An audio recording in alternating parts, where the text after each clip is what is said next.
मित्रों नमस्ते। पिछले वीडियो में मैंने आपको ब्रेन स्ट्रोक क्या होता है और उसके बारे में जानना क्यों ज़रूरी है वो मैंने आपको बताया था। इस वीडियो में आपको ब्रेन स्ट्रोक के रिस्क फैक्टर्स या मतलब कि जोखिमी कारण क्या होते हैं उसके बारे में जानकारी दूंगा। तो स्ट्रोक के रिस्क फैक्टर्स दो तरह के होते हैं, मॉडिफाइबल और non modifiable. Non modifiable risk factors मतलब जिनके बारे में हम कुछ नहीं कर सकते। जैसे कि अगर आपके फैमिली हिस्ट्री है कि आपके फादर या मदर या दादा या दादी को ब्रेन स्ट्रोक हुआ था तो आपके ऊपर भी उसका खतरा रहता है कि ये हो सकता है, बट ये हम चेंज कर सकते नहीं हैं। जैसे हमारी एज बढ़ती है, हमारी एज 50-60 से ज़्यादा होती है तो हमको ब्रेन स्ट्रोक होने का खतरा ज़्यादा रहता है। ये दो चीज़ें ऐसी हैं जो हम मॉडिफाई कर सकते नहीं हैं, बट इसके अलावा बाकी जो सारे रिस्क फैक्टर्स हैं वो मॉडिफाइबल है। मतलब यदि हम उसके ऊपर ध्यान दें, उसके ऊपर काम करें तो हम वो रिस्क मिटा सकते हैं। तो ब्रेन स्ट्रोक के सबसे कॉमन मॉडिफाइबल रिस्क फैक्टर्स में सबसे ज़्यादा इंपॉर्टेंट होता है हाइपरटेंशन। हाइपरटेंशन मतलब ब्लड प्रेशर। तो ब्लड प्रेशर सबसे बड़ा कारण होता है जिसकी वजह से ब्रेन स्ट्रोक होता है। यदि हम ब्रेन स्ट्रोक के 100 मरीज लेंगे तो उनमें से 65 से 70 मरीजों में ब्लड प्रेशर होता है। और ब्लड प्रेशर इसलिए भी इम्पोर्टेंट है कि ब्लड प्रेशर होने के लक्षण कुछ नहीं होते। आपको कुछ जब तक आप डॉक्टर के पास जाओगे नहीं, ब्लड प्रेशर नापोगे नहीं, आपको पता नहीं चलेगा कि आपको ब्लड प्रेशर था। जब टारगेट ऑर्गन में इंजरी होगी, जैसे कि हार्ट अटैक आएगा या ब्रेन स्ट्रोक है या किडनी में नुकसान होगा या आंख में नुकसान होगा, तभी आपको पता चलेगा कि अरे मुझे तो ब्लड प्रेशर था। तो इसलिए 30-35 के बाद हर इंसान को एटलीस्ट 3-6 महीने के में एक बार अपना ब्लड प्रेशर नपवा लेना चाहिए, अगर ये हम बचाना चाहें तो। दूसरा जो सबसे इम्पोर्टेंट कारण होता है ब्रेन स्ट्रोक का वो है तंबाकू या टोबैको का सेवन। तो टोबैको भारत में अलग अलग तरीके से लोग यूज़ करते होते हैं।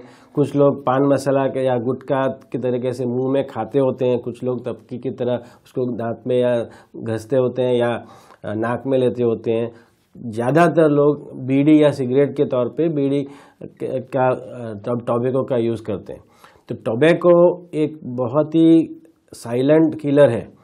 आप जब ये शुरू करते हैं तो आपको जनरली शुरू होता है जनरली युवानी में, दूसरों को देखा देखी में कि ये करने से मैं स्मार्ट लगूंगा, ये फैशन की तरह है। पर जब ये यूज़ करने लगते हैं तो हमारे बॉडी में ऐसे बदलाव होते हैं जिससे हम इसके ऊपर डिपेंडेंट हो जाते हैं और इसकी वजह से ये छोड़ना मुश्किल होता है। और तंबाकू से अपने ब्रेन में बहुत सारे प्रॉब्लम्स होते हैं।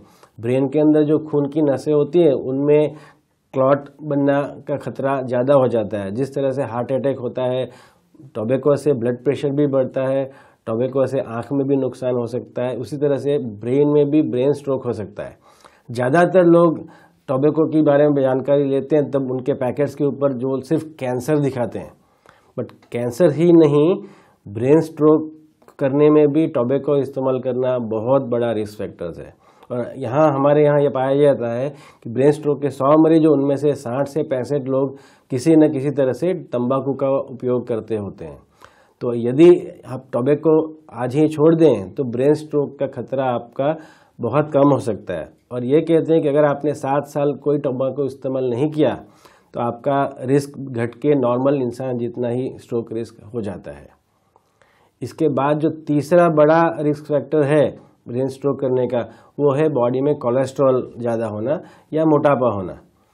तो कोलेस्ट्रॉल एक ऐसी चीज़ है जो हम यदि खाने में ज़्यादा ऑयली फूड, ज़्यादा फास्ट फूड, ज़्यादा तेल का उपयोग करें तो हमारे बॉडी में कोलेस्ट्रॉल बढ़ता है। उसी के साथ साथ यदि आप एक्सरसाइज नहीं करते हो, आप मोटे हो, तो भी आपको स्ट्रोक होने का खतरा बढ़ जाता है। तो यदि आप स्ट्रोक होना नहीं चाहते हैं कि यदि आपको स्ट्रोक ना हो तो आपको ऑयली फूड्स, घी वाला खाना, तेल वाला खाना कम खाना चाहिए और आपको नियमित एक्सरसाइज करनी चाहिए और अपना वज़न घटाना चाहिए। ब्रेन स्ट्रोक का चौथा कारण है डायबिटीज़। तो डायबिटीज़ ऐसी बीमारी जिसमें हमारे खून के अंदर शुगर की मात्रा बढ़ जाती है। तो ये कैसे पता चलेगा कि आपको डायबिटीज़ है? तो उसके कुछ लक्षण होते हैं, जैसे आपको भूख ज़्यादा लगना, आपको प्यास ज़्यादा लगना, आपको यूरिन करने का मन ज़्यादा करना, आपको स्किन में बार बार इन्फेक्शन होना, आपको स्किन में खुजली आना, आपके पाँव में नसों में झुंझुनाहट पैदा होना, खुजली होना, या आपका कभी कोई घाव हो तो तुरंत वो रूज नहीं आता हो। ये सारे डायबिटीज़ के लक्षण हैं। बट बेस्ट तरीका इसको निदान करने का आपका ब्लड शुगर चेक करवाना। तो आपका ब्लड शुगर भूखे में चेक करो और खाना खाने के 2 घंटे के बाद शुगर चेक करो। तो यदि आपका भूखे पेट शुगर 106 से ज़्यादा आता है या खाना खाने के 2 घंटे बाद वाला शुगर 200 से ज़्यादा आता है, तो इसका मतलब है आपका डायबिटीज़ है। तो डायबिटीज़ को कई बार बोलते हैं डॉक्टरी लोग जोक्स में कि स्वीट पॉइजन है, कि मीठी छुरी है।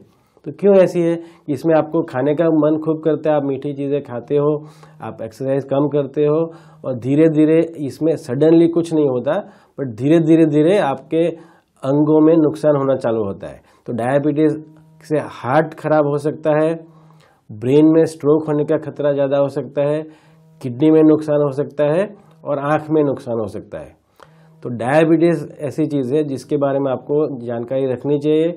आपको नियमित हर साल एटलीस्ट एक बार शुगर चेक कर लेनी चाहिए और आपका अगर आपको डायबिटीज़ है तो डॉक्टर से मिलकर उसकी दवाइयों का नियमित सेवन करना चाहिए। 5वीं चीज़ जो इम्पोर्टेंट है ब्रेन स्ट्रोक करने में, वो है हमारे हृदय की धबकारा अनियमित होना, जिसको मेडिकल भाषा में बोलते हैं एट्रियल फिब्रिलेशन। तो कई बार क्या होता है कि अगर यदि हमारी एज 40, 50, 60 से ज़्यादा होने लगती है तो हमारे हृदय की धड़कन जो होती है वो अनियमित होती है।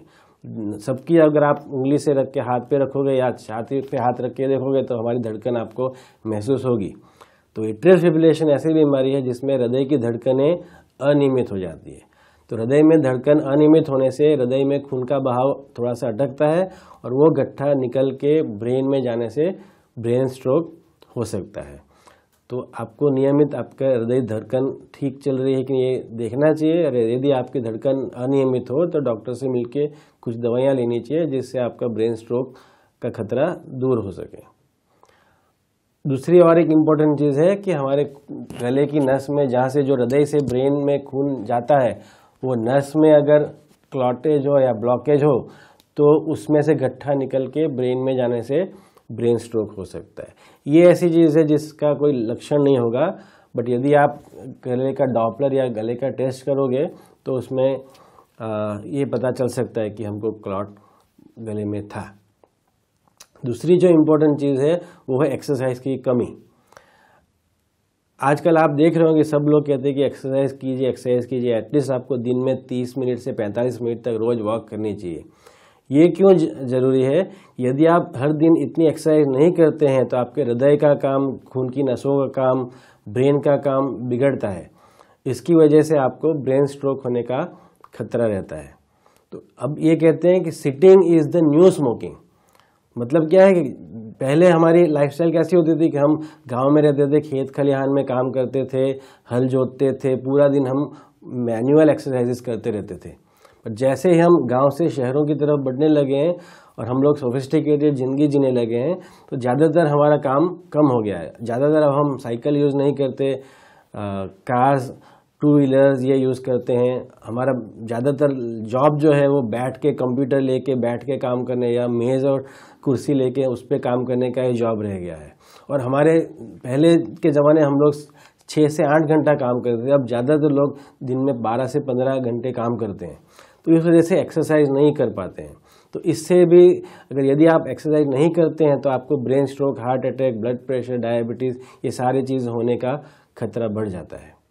तो यदि आप ब्रेन स्ट्रोक से बचना चाहते हैं तो इम्पॉर्टेंट चीज़ें हैं, आप ब्लड प्रेशर चेक करते रहे। यदि आपको ब्लड प्रेशर है तो ब्लड प्रेशर की दवाई खाइए। यदि आपको डायबिटीज़ है तो उसकी कंट्रोल कीजिए। ऑयल कम खाइए, घी कम खाइए, कोलेस्ट्रॉल को काबू में रखिए। बैठालू जीवन मतलब हमेशा बैठे रहना मत कीजिए। Exercise actively at least everyday 30 to 45 minutes के लिए वॉक, जॉग कीजिए। आपको जिम में जाके एक्सरसाइज बॉडी बनाने की ज़रूरत नहीं है, बट एटलीस्ट 30 to 45 मिनट्स आप एक्टिवली वॉक या जॉग कीजिए।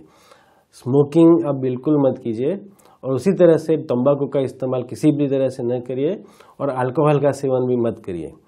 अल्कोहल भी ज़्यादा लेने से आगे चल के आपको heart attack, brain stroke, cancer, liver disease ये सारी चीज़ होने का खतरा है। तो अगर आप ये सारी चीज़ें करेंगे तो आपका ब्रेन स्ट्रोक होने का रिस्क जो है वो 90% तक कम हो सकता है। तो आप सबको मेरी ये अनुरोध है कि आप ये इतनी सारी चीज़ें ध्यान में रखें और ये चीज़ें अवॉइड कीजिए ताकि हम ब्रेन स्ट्रोक का होने की फ्रीक्वेंसी कम कर सकें।